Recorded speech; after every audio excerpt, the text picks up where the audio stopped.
Et salut à tous, c'est Silver. On se trouve aujourd'hui pour une vidéo, donc pour faire un petit tuto sur le donjon Belladon, donc le nouveau donjon que Dofus a ajouté récemment. Donc un donjon qui est un peu particulier mais que je trouve vachement intéressant. Donc ce petit tuto, ça va être vous expliquer comment gérer globalement le duo avec Feka Zobal. C'est comme ça que je l'ai fait et je trouve que c'est une assez bonne composition pour le passer. Et voilà, donc la vidéo va se partager en trois parties. Donc la première partie, ça va être surtout le donjon en général, comment il fonctionne. Donc ça peut être intéressant pour n'importe quelle classe. Ensuite, on va passer à la partie stuff, donc du Feka et du Zobal.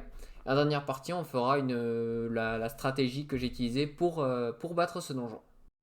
Donc pour cette première partie, je vais essayer de vous mettre un petit gameplay. Je ne sais pas si ça sera le mien, mais c'est juste pour vous montrer globalement comment ça fonctionne. Donc, le principe du combat, en fait, il va se dérouler en quatre phases, on va dire. Donc, c'est 2 et 2. On va plutôt dire ça comme ça.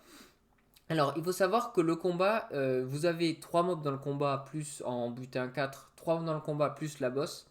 Donc, c'est bon, c'est classique, hein. Mais dans la première phase du combat, on va dire qu'il y a vraiment que les monstres qui vont vous gêner. Parce que la boss, en fait, va se TP sur un îlot à l'autre bout de la map. Et tant qu'elle vous a pas en ligne de vue, elle va rien faire à part booster les mobs.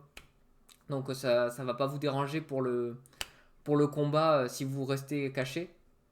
Ça va être juste un peu chiant parce qu'elle va donner des points de bouclier. De toute façon, je vais vous expliquer tout ça. Donc la première phase, vous avez les mobs qui vous rush dessus.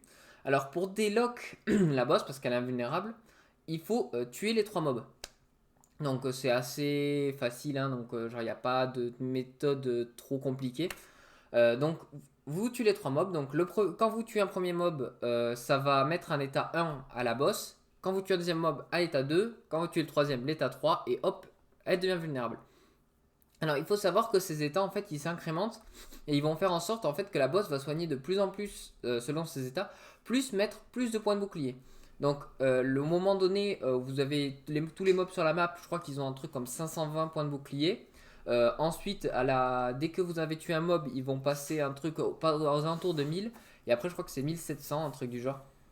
Donc, quand vous tuez un mob, il n'y a pas trop de problème, c'est assez facile. Par contre, dès que vous commencez à en tuer plusieurs, va falloir avoir des dégâts pour passer ça. Alors, au niveau des trois mobs qu'il y a présents sur la map, donc que je vous dise pas de bêtises. Donc, toujours en butin 4, vous allez avoir du coup le Caméliache. Qui est un mob en fait qui est un peu chiant parce qu'il peut bon en fait. Si vous mettez un état pesanteur, il peut plus bon. Mais en fait, il va pouvoir bon et il va avoir beaucoup de PM parce qu'ils ont des boosts de PM aussi, les mobs. Donc, ils peuvent pouvoir vous rejoindre très vite par rapport aux autres mobs. Donc, ça peut être intéressant pour l'isoler. Mais il y a un autre truc qui fait que vous ne pourrez pas non plus le tomber aussi facilement. Et en fait, du moment qu'il vous a pas tapé, il peut bon qu'une seule fois, il arrive, il passe son tour s'il vous tape pas. Par contre, s'il arrive à vous taper, il va pouvoir bon et vous pousser et vous mettre en ligne de vue des autres mobs. Parce qu'il faut savoir que sur ce donjon, il y a une particularité qui est avec tous les mobs, c'est que si jamais vous êtes en ligne de vue à plus de 4 cases d'un mob, il peut se TP à vous et vous exploser la gueule littéralement.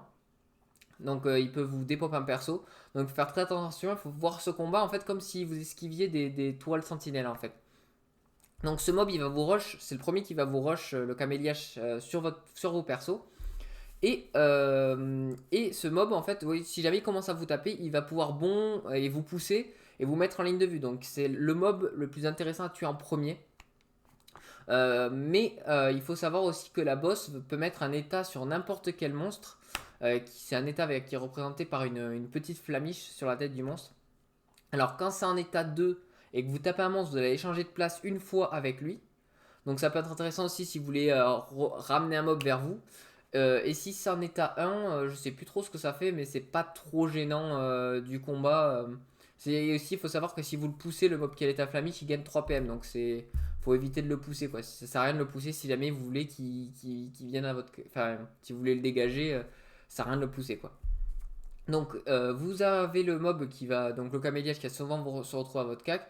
Vous poussez, mais en soi, il est pas trop dangereux, j'ai envie de vous dire. Alors il y a un sort que j'ai pas trop compris, c'est au tour 3 ou 4. Si vous êtes à son cac, vous prenez moins 2000. Donc je sais pas trop parce que là je regarde sur d'offensive, il n'y a aucun sort qui dit que à ce moment-là tu vas prendre du 1000.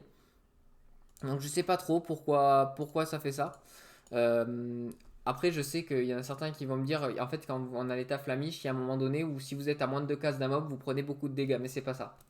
C'est pas la même chose. Donc le caméliage qui est assez chiant, hein, mais c'est pas le plus chiant parce qu'après vous avez l'armuguet. Donc l'armuguet en fait c'est lui qui va être un peu relou dans le combat on va dire parce qu'il partage les dommages. Et il a énormément de points de vie.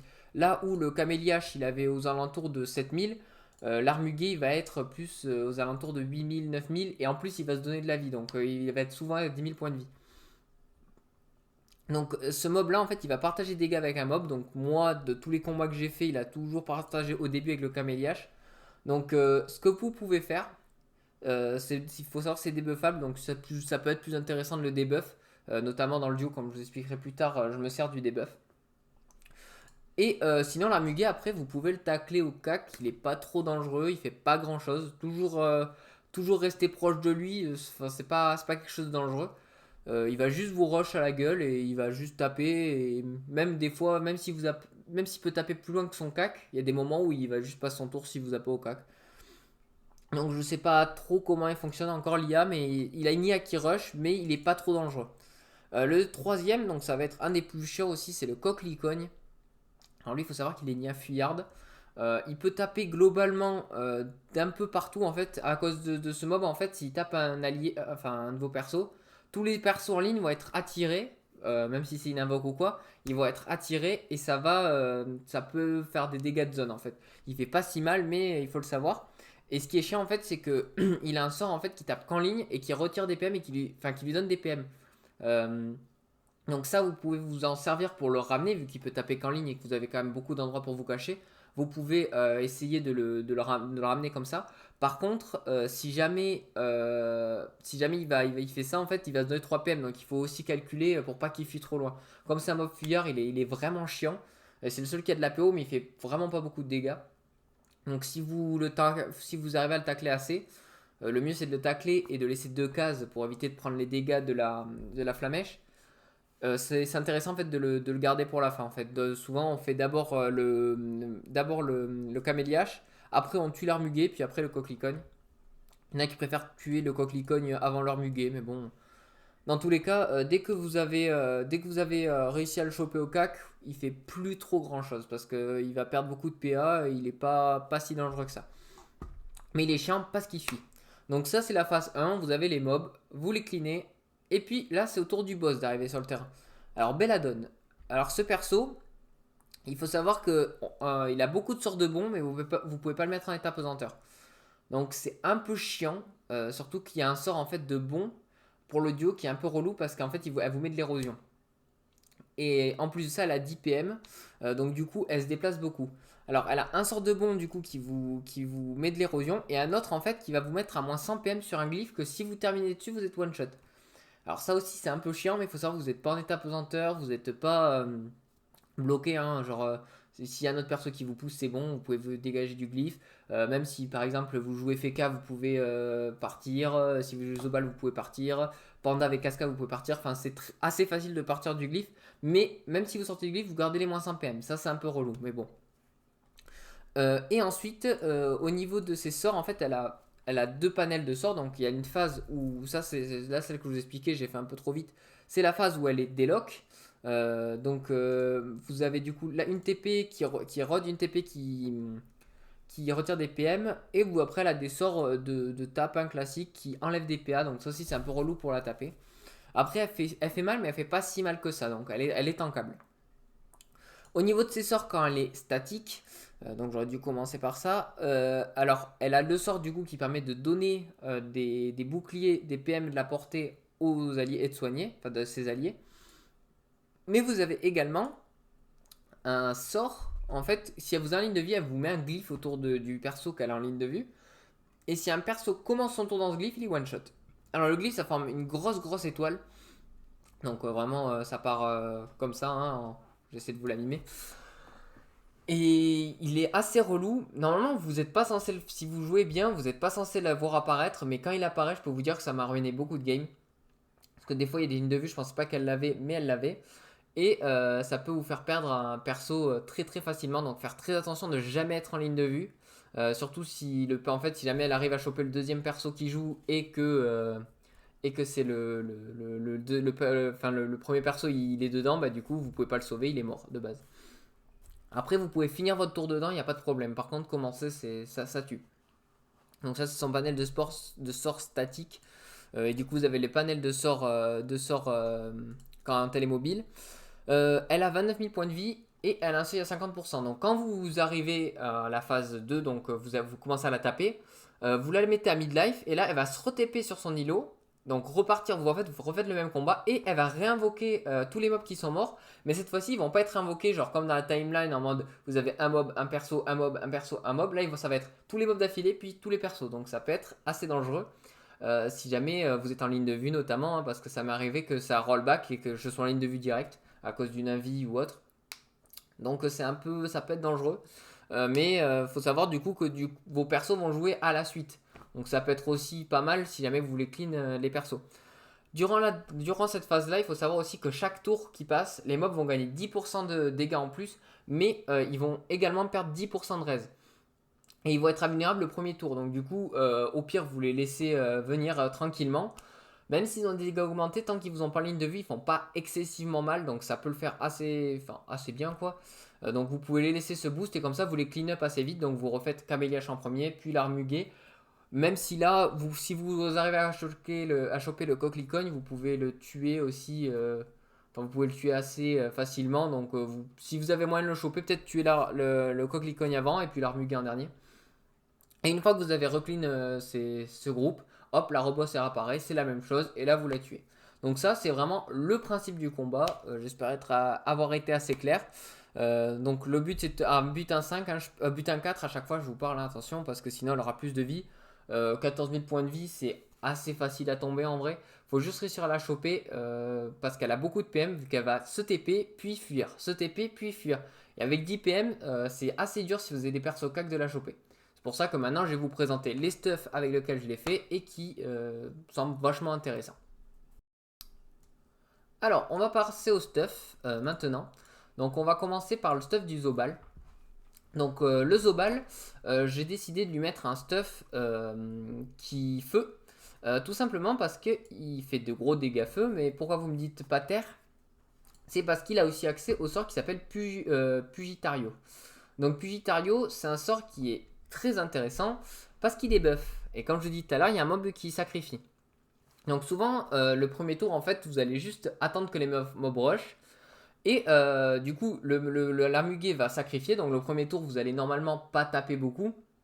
Donc le premier tour se passe. Et après, vous avez le deuxième tour où là, vous allez pouvoir le Purgatorio, pardon. Purgatorio. Et comme ça, vous allez le debuff et vous allez lui faire des dégâts en direct sur le caméliage. Et vous allez pouvoir le tuer assez facilement. Et ce qui est intéressant aussi, c'est qu'avec Inferno, vous allez vous boost et vous allez monter vraiment à des gros dégâts. Hein. Donc sur Dofus Book, là, sans les boosts, on monte déjà à presque 1094 pour Inferno. Mais moi, sur mon combat, je faisais presque du 2000 par attaque. Sachant qu'il a 6000 points de vie, donc ça tombe assez vite. Donc pour le stuff, j'ai décidé de jouer une amulette Volcorn parce que c'est classique, hein, je joue un stuff feu critique. Ça va être du coup un stuff avec full stuff de guerre pour avoir un PA pour débloquer un slot de plus en bas pour jouer à Emerald notamment parce que ça donne de la vie parce qu'il y a fort de la vie. Comme vous allez souvent finir au cac des mobs, d'avoir des boucliers c'est toujours intéressant. Donc deux double cesse de guerre, Sanglaise pareil pour avoir le PA qui manque, Cap Dame du hasard parce que ça donne beaucoup de critiques et des stats et elle est vachement bien cette cape. Blaireau Doudou, Vulbis, Nébuleux pour faire encore plus de dégâts, je pense que c'est négligeable ça. Mais ça peut être intéressant si jamais vous voulez faire vraiment un gros coup de burst. À peu près les trophées hein, c'est assez classique à part le Emerald. Et en fait après j'ai essayé de mettre des dagricoles parce que c'est ce qui fait le plus de dégâts. Souvent avec le Zobal, vous avez entre 11 et 12 PA. Donc vous pouvez faire 2 sorts à 3 PA, puis les 2 coups d'agricole, ou alors faire 2 à 4, ça fait 8 du coup, et plus 3 si vous êtes à 11. Donc je pense que c'est un cas qui est vachement intéressant, surtout qu'en plus vous avez du soin. À part ça, pas grand chose à dire. Le seul truc, après ça va être vraiment au niveau des boucliers, hein, donc jouez vraiment les boucliers. Puis après au niveau de l'attaque, vous avez aussi Parafuso Je joue jamais à Zobal feu, donc j'ai un peu de mal. Qui permet de se soigner aussi, donc il y a plein d'options qui sont vachement bien. Ensuite, on va passer donc au Feka. Alors pour le Feka, j'ai essayé plein de stuff parce que ça passait pas, ça passait pas, ça passait pas. Et au final, j'en ai trouvé un qui était pas trop mal. Donc c'est un stuff R. C'est le stuff que je joue souvent, le plus souvent sur ma SRAM, hein. Hop. Et ce stuff, en fait, il est vachement intéressant parce que déjà, il coûte pas très cher, il a des gros dégâts. Et en plus de ça, vous avez beaucoup de tacles. Donc le tacle c'est important pour tacler la boss notamment parce que sinon elle va vous fuir à chaque fois et ça va être trop chiant. Pourquoi FKR? Parce que tout simplement c'est un des enfin, son glyphe R il va augmenter énormément les dégâts. Au début je jouais terre pour jouer résistance, ça passait pas, il faut vraiment taper là pour le coup.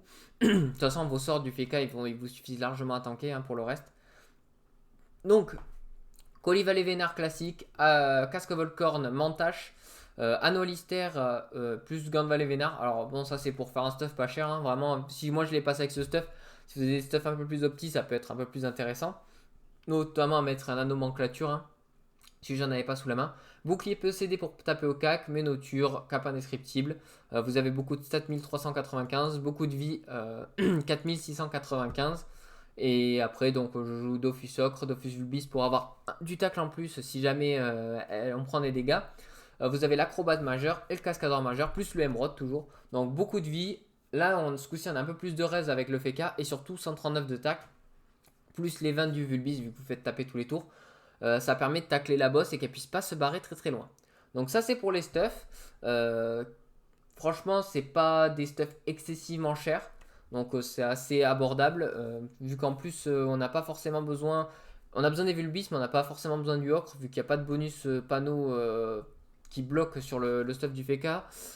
Donc franchement, c'est des bons stuffs. Enfin, si vous voulez le faire en FK Zobal, je vous les conseille fortement. Maintenant, on va passer à la strat. Donc la strat, elle est simple et débile.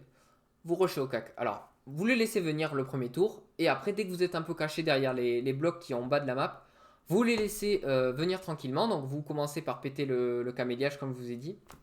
Après, vous passez sur l'autre mob avec beaucoup de points de vie, l'armure gay. Et vous terminez par le troisième mob. Et en fait, le combat, jusqu'à présent, il est censé être assez simple.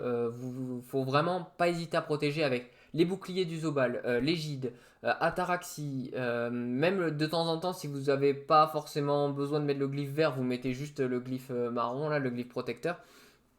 Vous avez du coup, oubliez pas, vous pouvez jouer avec Trans, vous pouvez jouer, enfin il y a plein de sorts. Le seul truc c'est essayer de finir au cac sans jamais être en ligne de vue d'un mob à plus de 4 PO. Jouez pas voix aussi parce que ça peut être extrêmement intéressant si jamais pour 3 PA vous pouvez bloquer une ligne de vue d'un mob. J'ai beaucoup joué avec les arachnes aussi. Schaffer, évitez parce que c'est de la merde. Si jamais vous avez vraiment rien d'autre, vous pouvez, mais vous pouvez bloquer aussi la ligne de vue avec Égide. Donc avec le FK et le Zobal, vous avez beaucoup de sorts de protection, donc n'hésitez pas à utiliser. Torturaga, personnellement, je ne l'ai pas du tout utilisé. On l'utilisait vraiment juste à certaines phases du boss. Mais en vrai, vous pouvez très bien faire ça. Garder Rush. Je sais que ça peut être intéressant de jouer Scudo, mais c'est quand même plus intéressant Rush, surtout si elle vous met moins 100 PM, ça peut vous sauver la vie. Sans forcément repasser en masque, pour changer de masque et le mettre en pleutre et tout ça. Et aussi, on jouait beaucoup avec le masque grimaçant parce que c'est assez intéressant, enfin, tout simplement. Parce qu'il va pouvoir tacler les mobs, prendre les dégâts. Et il faut savoir aussi que la boss, quand elle fait son sort de retrait PM, elle peut échanger de place aussi avec les ennemis, avec les invoques. Donc, du coup, et même elle a tendance à souvent échanger de place avec les invoques. Donc, si vous avez Égide, souvent elle prenait sa place.